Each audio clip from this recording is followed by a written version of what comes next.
And welcome inside the Backstage Pass. Time for another show today, too, as well. And we'll call it a weekend, too, out there. And our friends at KKTC True Country 99.9. And, of course, out there, hightidecountry.net, our syndicated stations, and always at the Sports Guys podcast.com, presented by our friends over at Bangtail Whiskey. And, of course, the Caden Gordon Show.com, today's best country mix, and our friends at Jewelry by Tommy. I told you we had an icon in the music industry. She's been doing it for a long time, 50 years in the music industry, Grammy Award winner. She's done it all, work with everybody and then some. Miss Melissa Manchester to the show. Miss Melissa, how are you doing? I'm very well, very happy to be with you. Thank you. Well, great to be with you. Well, I tell you what, as you reflect on a great career, let's talk first about this great album review coming out on my birthday, February 23rd.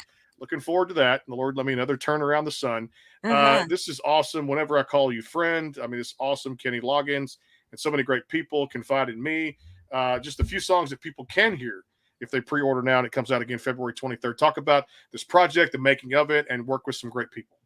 Yes, Review is my 25th album, and I really wanted to revisit several of my charted songs because when you perform songs over so many decades, they really become like living monologues just because you've lived longer and you're investing in the lyrics more and you start to hear harmonic tweaks that you want to adjust.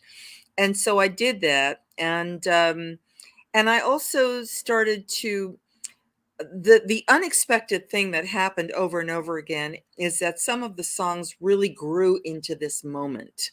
And I did not see that coming. But for instance, the song Just Too Many People, which I had written many years ago with Carol Sager, it was an up-tempo kind of an R&B song, but in this moment, in re-recording it, I became like the narrator of this time. We are in such an interesting, puzzling moment. You know, there's epidemic of loneliness, and yet we're all interconnected by social media. So those two things are just not lining up. You would think they do, but they don't. And so the song sort of becomes like a prayer, an offering, in that the enduring solution is always going to be human interaction, and to remind people of those simple things. But for Midnight Blue, which was my first hit, I reimagined it as a duet between two women, and the woman who said yes to me is none other than the great Dolly Parton.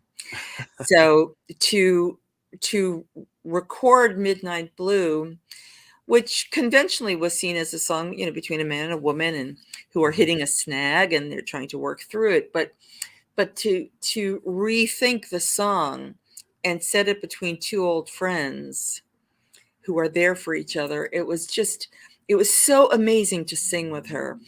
We did the video down in Nashville, and we were at her the recording studio that she wanted to work at, and we shot it. And at the end of the shoot, we just wanted one outside shoot where Dolly and I were in the back of an old Mustang. My director was facing us with the camera, and my manager was driving.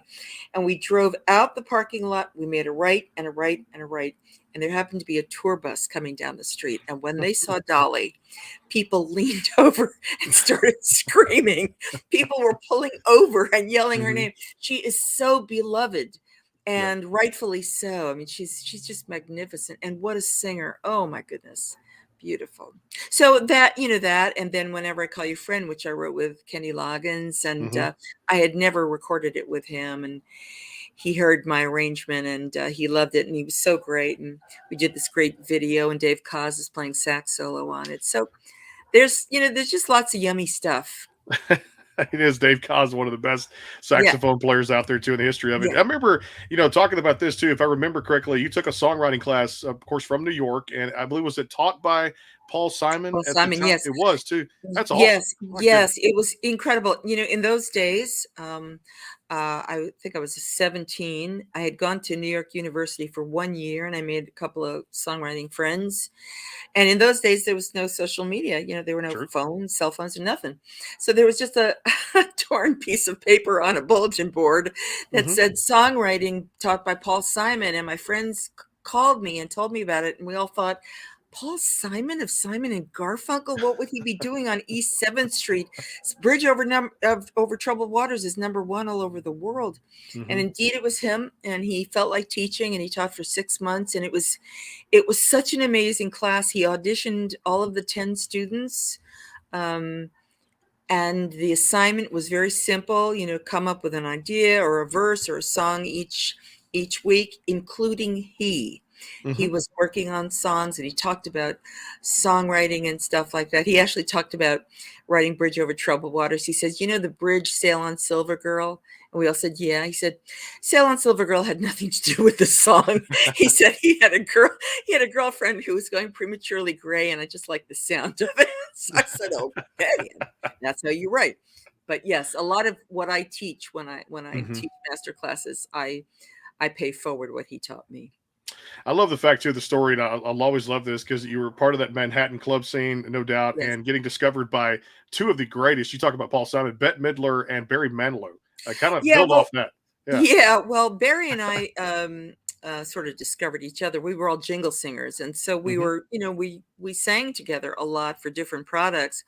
Bette had never been a jingle singer.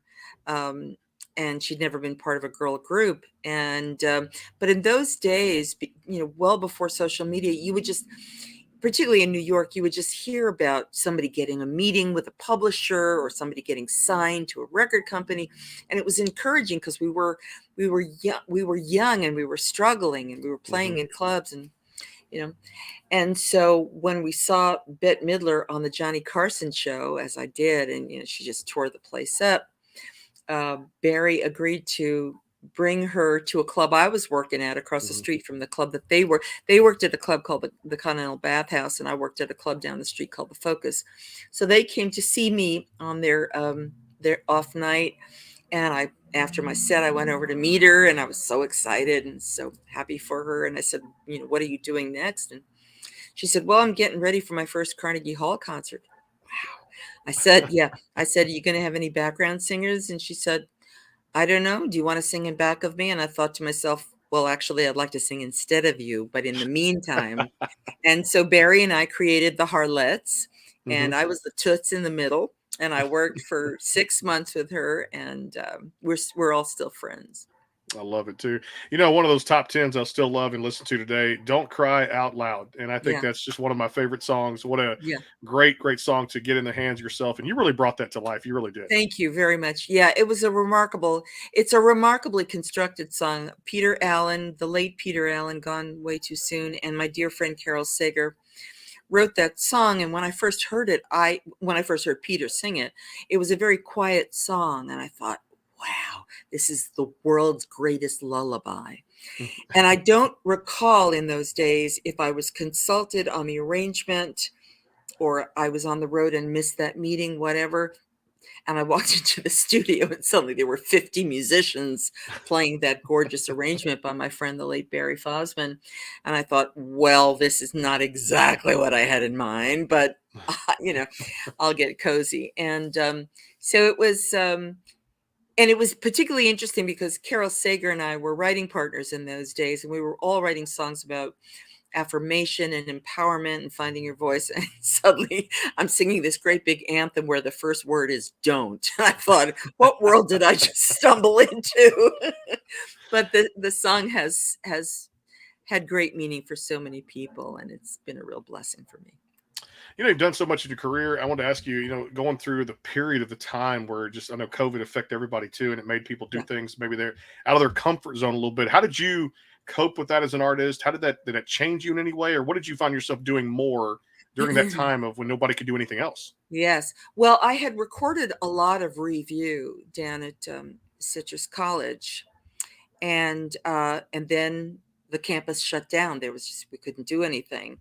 And so I thought, well, what do I do in the meantime? Since nobody's going anywhere for the foreseeable future, I started making accompanying videos per song that I could release. And then once that started to lift and I could finish recording and we're just about to release the final video. If you look at all of the videos, one right after another, you will actually see what we have been through getting through COVID. Don't Cry Out Loud, for instance, that video recognizes that everything, so sorry, Mhm. everything on the planet shut down. The venues, all the ancillary businesses, the restaurants, the florists, the boutiques, everything. And so it changed the meaning of Don't Cry Out Loud. All the weddings that had been postponed, my son's wedding was postponed, and everything that had been postponed, it changed the inner meaning of Don't Cry Out Loud. Just hold on, we'll get through it. Mhm.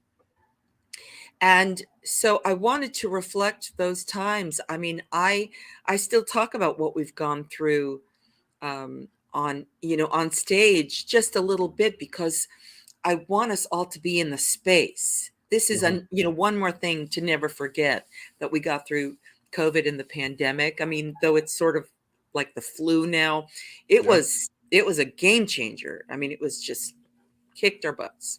No doubt about it, too. And like I said, perseverance was the key for a lot of the artists that they say here, too. Some played guitar more, some recorded singles, some stayed in touch with virtual stuff like this with their fans. So a lot of it, too, as well, was definitely out there, too. We're going to come back and talk about the Grammy Award-winning song, too, as well, out there, too, at the same time. And a lot more with Melissa Manchester here on the Backstage Pass again, February 23rd. Review comes out as the brand new album there.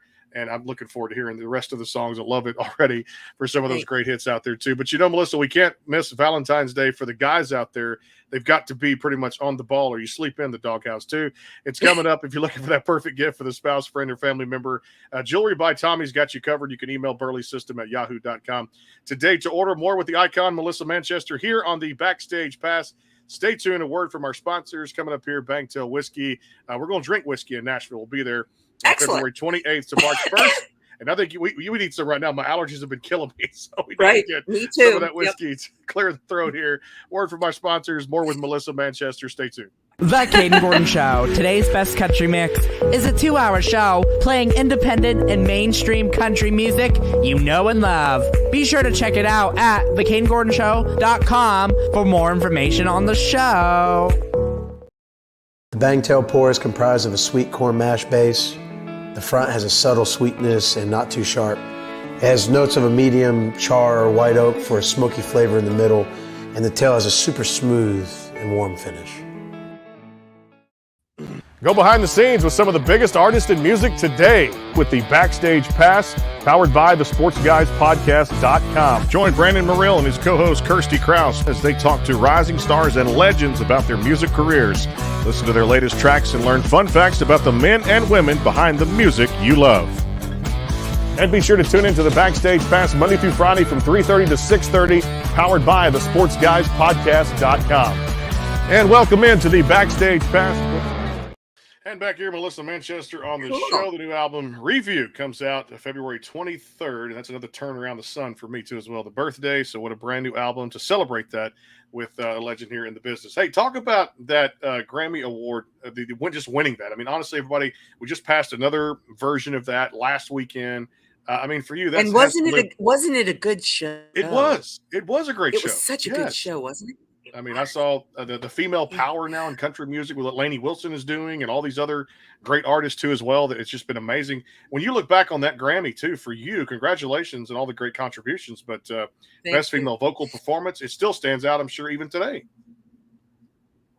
Yes, it was, it was a convergence of a lot of really unexpected elements, because at that point in my career, I was really known as a balladeer.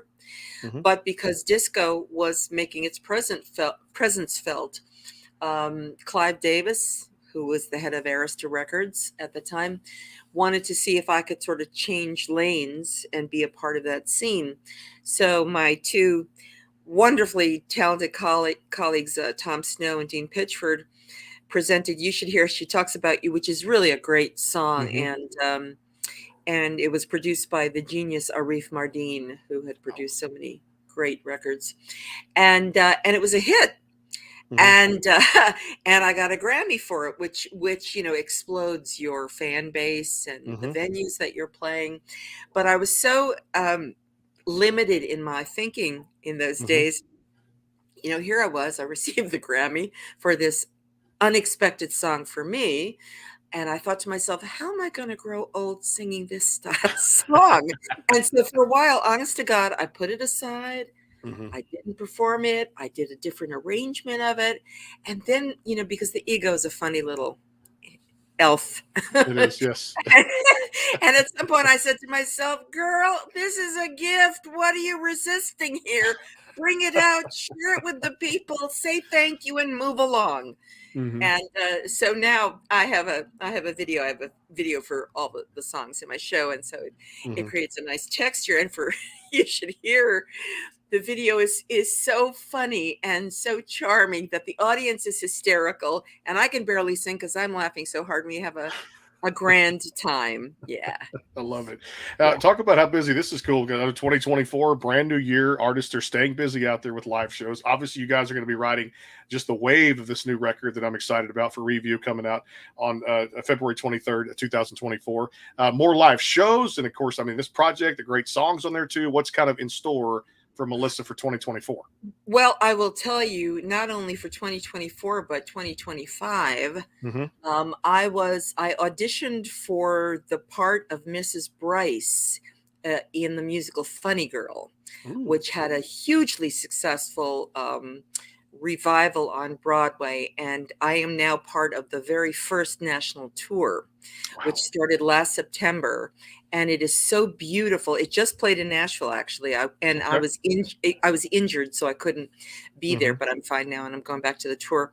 But I am going to be on this tour of Funny Girl, and in between, I will find places to perform, review, and but the thing is, doing live theater allows me to connect all over the nation with fans, and it's beautiful. It's just it's beautiful, and it's beautiful for young kids to see this musical, because there's so many standards that come from it. The song "People" and "Don't Rain on My Parade" and all that stuff, and it's a very triumphant story. It's really about a triumph of the will. So it's doing very well, and it just keeps getting extended.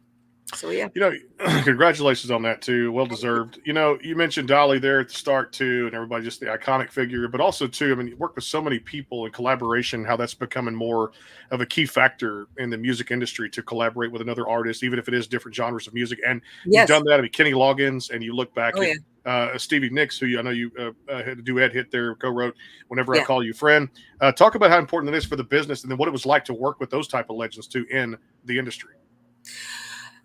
Well, I've been very blessed, very fortunate to be able to collaborate with some deeply, widely talented collaborators. It took Kenny and me a long time to get our schedules to work. I mean, 45 years since we wrote that song. But I have worked with some stunning lyricists. I remember first coming to Nashville.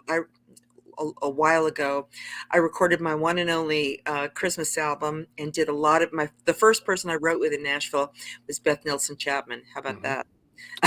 Amazing. Not bad. Not bad. And yeah. And we and Matt Rawlings wrote a song called "There's Still My Joy," which has been recorded so beautifully by so many people. It's a Christmas song. But the thing about working with collaborators is it expands your mind. One of the great collaborators that I ever worked with was Bernie Taupin, who wrote everything with Elton John. And he's one of those writers who will not sit in the room with you to write. You barely have a conversation, and then he says, "Okay, I'll send you something," And I mean, really not even long enough to have a cup of coffee. He's just saying, "How are you? How do you talk? What do you sound like?" And he had sent me, not too much time, he sent me this lyric for this song called "For the Working Girl." And when I got it, it was fully finished, and it was beyond a lyric. It was true literature. It sang itself. It basically wrote itself. And when you get an opportunity to work with somebody who is that astounding in their talent, you raise yourself to meet that moment.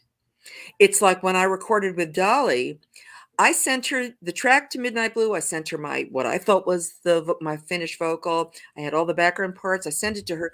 What she put on there, and you will hear on this album, was such a beautiful vocal, so Mhm. tender, that I went back into the studio and I re-recorded my vocal so I could meet her at that tender place. It was just thrilling, really. I love it too. And one of my favorites off there is Confide in Me. I think that's one of Oh, my thanks. love that one, the way you just brought it to light. You talk about working Thank with you. other great I had artists. Great never song. Mhm, Thank you. I had never mhm. recorded it before. It had been I wrote it with Stan Schwartz a long time ago, and Diana Ross had recorded it. And we wrote it as a strict torch song, and it's just a nice slow ballad. And Stan said, "Are you ever going to record that song?" And I listened to it after a long time, and I thought, man, this would be lovely in like a samba. It's very romantic, and it Mhm. could have an opening verse, which is a very old-fashioned thing to do in terms of songwriting. Songwriters don't do opening verses anymore. And it was choreographed and directed, the video, by Kate Kaplan, and it's very beautiful. I'm glad you like it. I'm I really glad loved you it like too. it. I know one of my favorite albums, even back then, you had a little jazz flavor on it, was the You Gotta Love the Life album Oh too, yeah, which I love so much too. And then Be My Baby, and bringing thanks. just, I mean, Al Jarreau, working with so many of Oh these yeah. great performers out there too. Give me some highlights, what you remember best about that one too, because it still stands Well, out for me. yes, I'll tell you, when I was teaching at USC Thornton School, I was teaching young singer-songwriters, and what they taught me was the world of crowdfunding. I'd never understood, I'd never heard of that concept. So You Gotta Love the Life was crowdfunded, as was the following album called The Fellas. Hmm. And You Gotta Love the Life was so amazing. You know, Terry Wallman was my co-producer, and he knew musicians and he knew singers, and I toured with Al Jarreau. And the thing is, when we recorded it down at Citrus College, their music studio is so fantastic, but it's a teaching studio, not only for performers but for young engineers. So when Al Jarreau came, and all of these young students were just watching him do what he does, that vocal ease, people just could not believe it. They were awestruck. And I had Stevie Wonder play harmonica on one of the songs, and I mean, it was just thrilling. Dionne Warwick sang Wow. on a song that I wrote. It was the last lyric that Hal David composed that I set music to. And of course, Dionne Warwick built her career on the lyrics of Hal David and the music of Burt Hmm. Bacharach.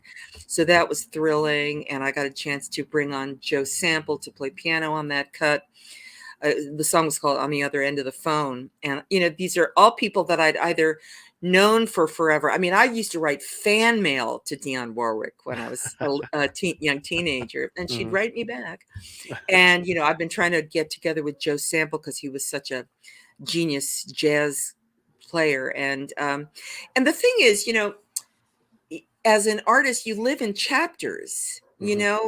At first I started off as a young singer-songwriter, and then Clive Davis suggested different songs and another style of music, and now we are in I consider sort of a golden moment of the independent artist. You can crowdfund your career, you can post something on YouTube. I mean, that changed everything for sure. Hmm. You can get a million hits. Of course, you have to know what to do once you're on the stage, and you have to try to not make all the mistakes that young performers make. Signing terrible contracts, having terrible managers. True. Just not. I mean, learning how to navigate a career is deep, and I'm. That's why it's remarkable that I've had 50 years at this, because when your career is starting and things are coming at you, you think, oh, I guess this is the way it's always going to be. But Kenny Rogers, whom I had opened for in Las Vegas when I first performed there, he said, a career looks like that. It's not that, it's this. And you have to learn how to ride it and navigate it, and just find that balance so that you don't fall apart. You do, but you don't stay falling apart. And so it's been interesting to have this career and to teach and to raise my kids and Hmm. continue on. So it's awesome too as well. We got to take our final time out here too as well. Come back. We'll do a little rapid fire with Melissa. Have a little fun there too with some silly questions and always some fun stuff there too. Coming up here, of course, the big game on Sunday. We'll have a little bit of coverage there. The Sports Guys podcast.com. 49ers Chiefs coming up this weekend.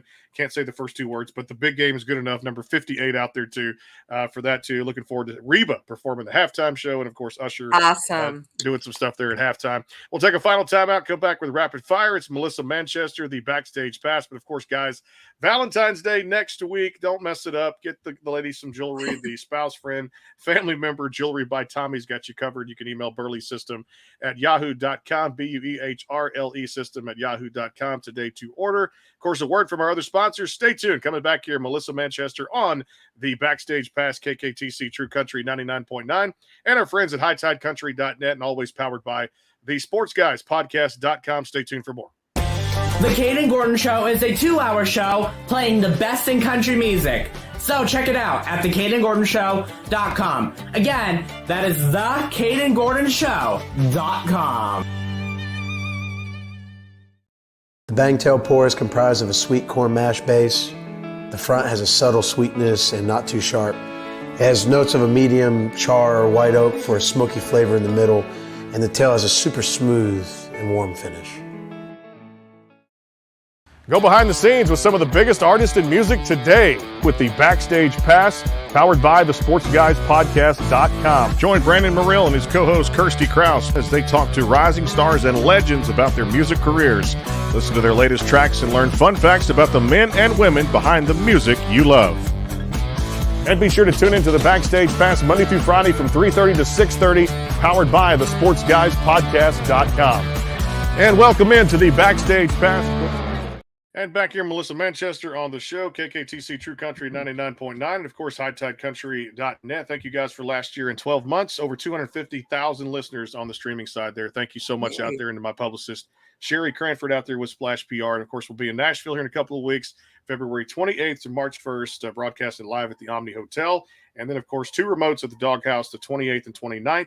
And then on the March the 1st at the Wild Beaver Saloon, about 5:30 to 10:30, come out and join us. We'll have a lot of fun, drinks, and God knows who is going to show up and walk through those doors. If they do, we're going to do a lot of great interviews like we do here on the show. Back here with Melissa Manchester. You know, I had to ask you about Emergency because I love listening to as well. Yes, you probably not ask all the questions on this one, but I told you, we do our homework here on the show. You do. And I love this album. You work with a lot of great people with this, including City Nights.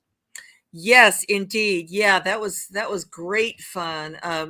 Emergency, and it turned out to be a great video that was just re-released. It became quite a hit in the dance clubs, and yeah, you know, it was an interesting time because when I made Emergency, I had written the song Emergency and with Adrian Anderson, and at the time this may sound ungrateful. It is not. It's how the industry sort of works. It was becoming harder and harder in that moment to get my own songs on my albums. And that was a struggle because I could not, it's how I started with my own songs. And I was put in a weird position, and it was hard for me to reconcile all that, but you know, it was one more thing to get through, and it's one more thing that you learn from, and because the overriding hunger for me was to just stay in it, to just keep making music.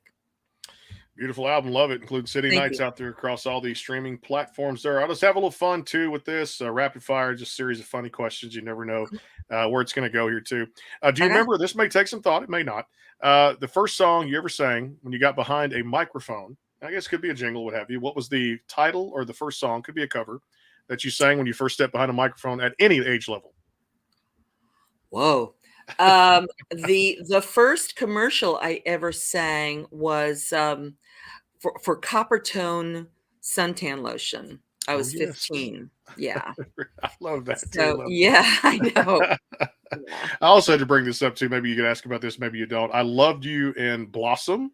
as Thank well, you. because I thought one of my favorite shows. Talking the experience on that had to be just mind blowing. I'm sure, It right? was wild. It was completely wild. I mean, Maya Bialik, I don't know, she was about 14 years old. She had such countenance about her. I mean, she's a brilliant woman. She was a brilliant little kid. She was raised beautifully. Her parents were very dear.